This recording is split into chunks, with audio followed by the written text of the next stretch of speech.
Welcome, everybody, to AI Lab Unfiltered. We're doing something a little bit different. We don't have a featured guest here for this episode, and it'll be a shorter episode too. But we just wanted to give a little bit of background into how Drew and I got started with the West Michigan AI Lab and how we ended up doing a podcast.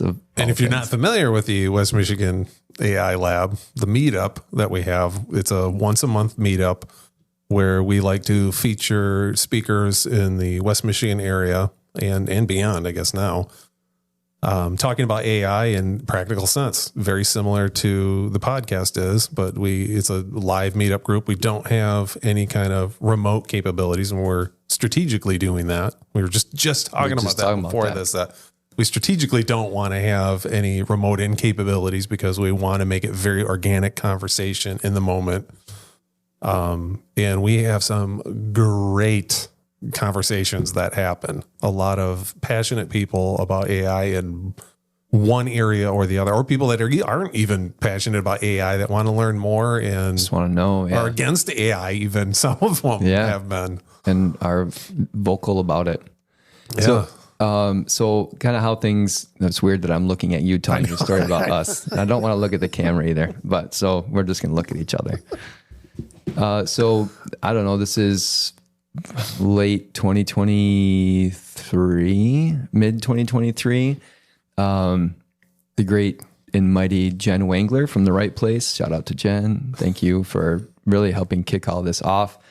Knew that I was, and others in the area were passionate about AI, and why not start getting people together?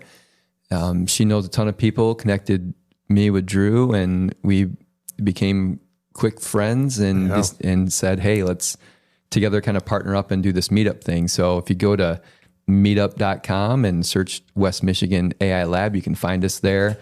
Any upcoming meetups that we have are in there, and we're 500 members now. Pushing 500 at this point. Yeah, which is awesome. We have people that have come from Detroit, but most people are West Michigan type folks. Every session we bring in a featured speaker and they talk about something different. We've had someone who started an AI app. We have Josh Barker from City Innovations who spoke about how to locally host your own LLM on home-built hardware for a couple $1,000. AI and branding, AI with emotional intelligence with Dan. Yeah. We just had a little bit of everything. Next month, we have someone talking about mapping the ocean floors with AI and satellites and, spoiler alert, space lasers, if you're interested in that kind of thing. And Drew and I share a very similar passion around AI. Like, we use AI daily. But the reason that the meetup is a thing is because we both recognize and we're concerned about people that we love, people that we don't even know, getting left behind with AI. Yeah. And, there's anything new that comes out, unless you're a kind of nerdy person like us, there's that fear of the unknown.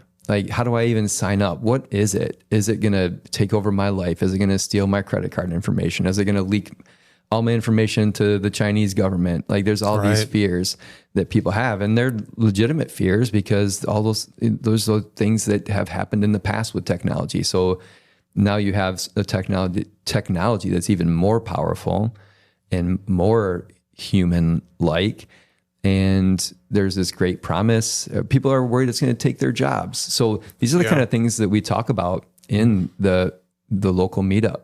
So if you want to be a part of those conversations, this last one that we had is one of the best that we've had. It was a very lively conversation. We had, 30, 40 people in the room, and people have different perspectives in what it is and where it's going to go. So that's where that came from. And we're always looking for new guests. We're always looking for new topics. So if anybody has any, hey, you should talk to this person, please throw it in the comments below. We'd love to talk to that. Even on this podcast too, we're always looking for good guests. We're always looking for, who's out there. For this one, we can actually remote in and have people that are from out of town that can be on the podcast as well and online remote in. So we're always looking for good people. people that are using AI in the capacity that they're using. And I talk to a lot of people.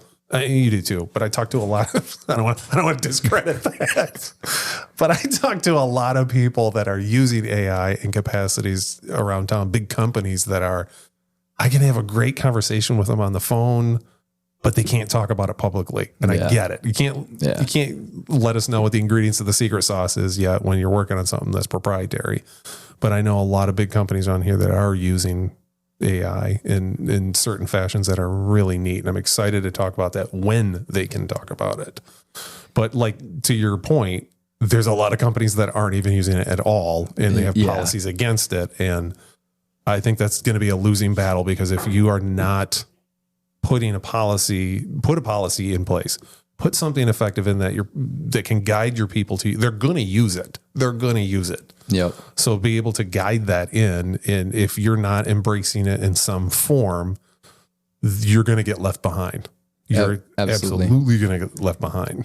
Someday, when I'm long gone in this world, I want people to go back to a post that I made sometime I think it was in like early 2023 on LinkedIn. And I said, there will be two kinds of companies in the world: those that embrace AI and those that will be purchased by the companies that embrace AI. And it doesn't seem that bold of a statement now, right, just 2 years later or a couple of years later.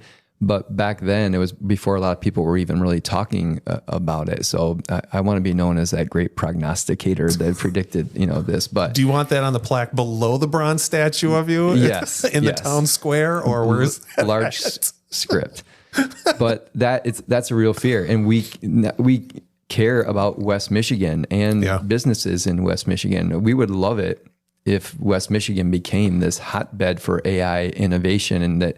Why can't we be the leaders in AI? Exactly. Just because we're not Silicon Valley doesn't mean that there's so many smart people here, and you and I talk to them they're way smarter than us, and they know AI, and they're passionate about it too. But if businesses aren't saying that let's find these smart people, let's talk about how we can integrate AI into our businesses, then that innovation is not going to happen. Right. Worse yet, what you just said is people are going to use it, and it's unsanctioned shadow IT that is going to potentially harm your business because they're not using it in a safe and sanitary way.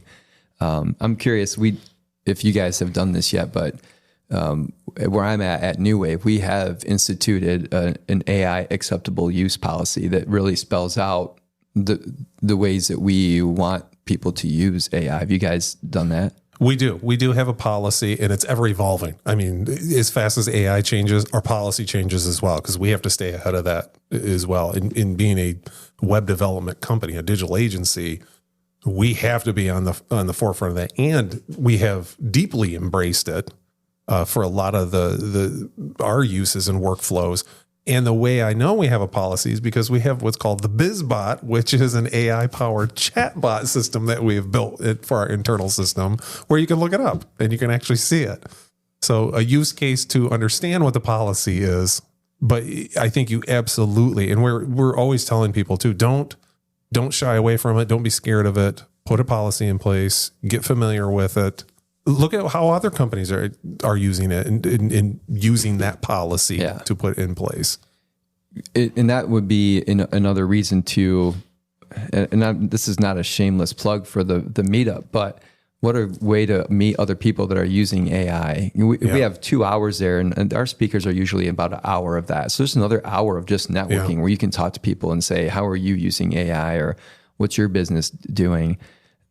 This is just, we need to have those conversations. Absolutely. Yeah. It's a good forum to ask those questions. You're right. I mean, that's the crux of what that is. It's not just someone presenting and that's it. We do have very good conversations. Like I said, lively earlier, but it's a safe place to start asking those, because we're all trying to navigate through what that means to use AI responsibly. And AI is such a broad term. I mean, it's a genre at that point. So great. How are other companies using it, and why should I even be using it? I mean, we address a lot of that. Am I okay to say to people, if they are business leaders out there, they don't want to go to the meetup, could they just reach out to us on LinkedIn and just say, hey, I want to talk? Yeah, that's exactly where I was going to steer it. Is I know your company and my company both use a lot of AI technologies. Not only do we use it, we're advocates of it, and we help other companies with AI and how to implement it in very different ways even. Mm-hmm.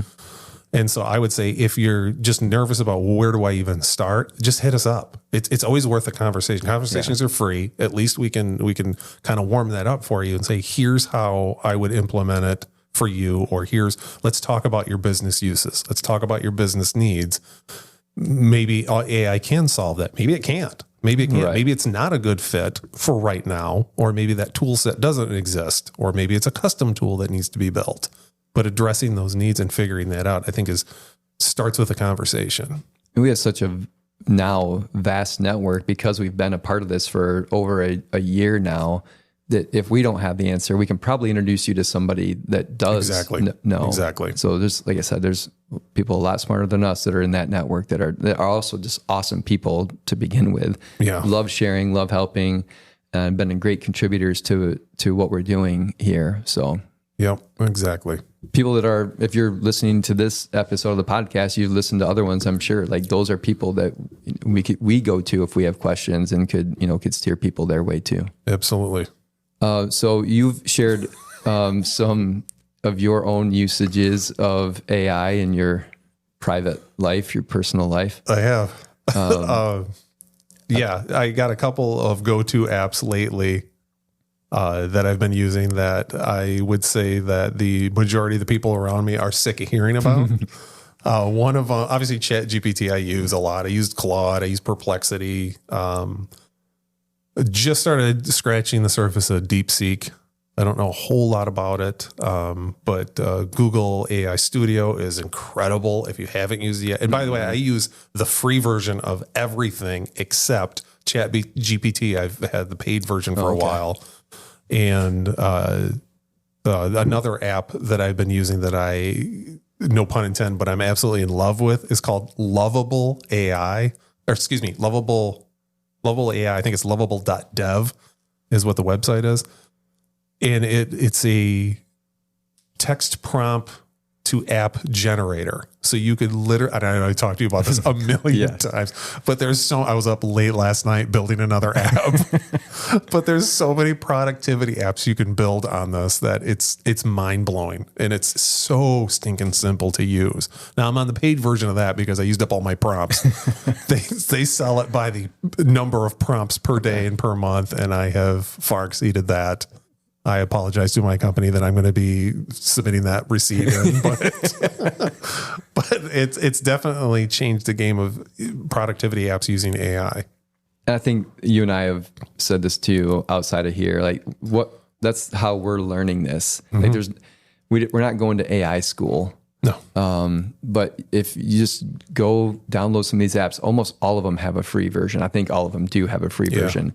You're not going to break anything. Just go out and try something. You never know what you're going to find that works for you. I've probably stopped using more than I keep using because they're just not applicable to what I want to do, but it's so much fun to just see what they'll do. Yeah. And I gravitate towards the ones, you try 1,000 of them, and then there's the 3 that you're going, this is what I really like. I'm going to keep using this. Yeah. There's a lot of good video apps coming up that I really want to try with my video background of just text prompting to build a cinematic movie. Yeah. It's crazy and how realistic and lifelike. Exactly. And I would say to people too, like, well, I'm not a programmer, I'm not a video person or a music person or whatever. Okay. Then you don't even get one of the apps yet. Just go like to YouTube and just type in AI video maker, and you'll get to watch other people, and they usually share their prompts and everything in the video, like in step by step how they're doing it to kind of get you over that mental hurdle of I don't know all this technology stuff. YouTube is the best place to learn about anything. Exactly. And you get to watch them do it as they're doing it. So you just literally copy and do exactly what they're doing, and you can recreate that. And that's a great way to learn too. I spent plenty of time. I think we're definitely in that bell curve of, because we're so in the infant stage of AI. I think we're definitely in that everybody's open and sharing like everything they know about it for the most part. And I know I just talked about companies that are getting That's to that the minority proprietary case, though. And it is. And they're still sharing it with me. They just can't publicly come out and say, hey, here's exactly how because then there's liability of, well, I want to use it now. But I think we're in that. I can share everything with you until we get to that point of, oh, now here's how I really know how to use it, or I can build some app out of it.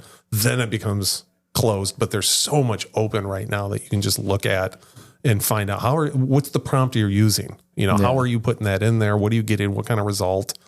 All results may vary. And they will. And like, that's one interesting thing about AI too, is you and I could put the same prompt into the same tool and get a slightly different result. Exactly. And certainly if you put the same prompt in two different tools, you can certainly get a different result. And I do that a lot. I'll do it in ChatGPT, then I'll jump over to Claude, then I'll jump over to Perplexity. If I've got the time, I'll start looking at all of them and kind of mix that all together. That's another thing that's easy to learn, easy and hard to learn, the prompts. Because when you first start doing it, you don't know how to talk to the AI. And for those who don't know, you can literally just talk to the AI. You can just press a little button and it'll understand your voice and it'll talk back and you can have a real conversation. I know you do that in your car. I do it all the time. But if you want to type it in, I'm more apt to type it in than I am to speak to the AI. Because it's usually at home and I'm on the couch watching basketball with my wife and she doesn't want to hear me talk to the AI, so I'm typing it in. But these prompts that's a skill in its own that's not impossible to learn, but that's a skill that I think everyone should try to learn over time. And that's a lot of that on YouTube as well. Reddit is also a great place to learn about AI. There's dedicated subreddits that are just for prompt engineering, and people, again, very giving of their time and their information, just freely giving all this super powerful information away that you can use in your personal and business life. Yeah, absolutely. All right, let's wrap this up. You want to take us out? Yes. So if you at all enjoyed this for some reason, go ahead and hit like and subscribe, and that will alert you to any new episodes that are coming out. And we'd love to hear from you. So please reach out and we'll talk to you soon. Awesome. Bye, everybody.